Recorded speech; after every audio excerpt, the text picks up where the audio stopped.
नीट फेरपरीक्षेचा पेपरही 3 दिवस आधीच फुटल्याच्या बातम्या आलेल्या आहेत असं रोहित पवारांनी म्हटलेलं आहे।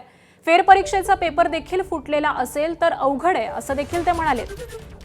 कोणत्याही दबावाला बळी न पडता रॅकेट उघड करा अशी मागणी रोहित पवारांनी केलेली आहे। रोहित पवारांचं एक मोठं वक्तव्य समोर येत आहे। नीट फेरपरीक्षेचा पेपर देखील 3 दिवस आधीच फुटलेला आहे अशा बातम्या आलेल्या आहेत असं रोहित पवार म्हणतात।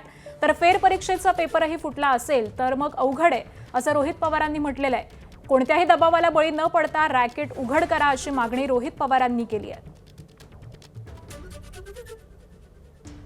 मे महिन्यामध्ये झालेली नीट परीक्षेची हा गोंधळ समोर आलेला होता। नीट परीक्षेचा पेपर फुटलेला होता, त्यानंतर पुन्हा एकदा फेरपरीक्षा घेण्यात आलेली होती।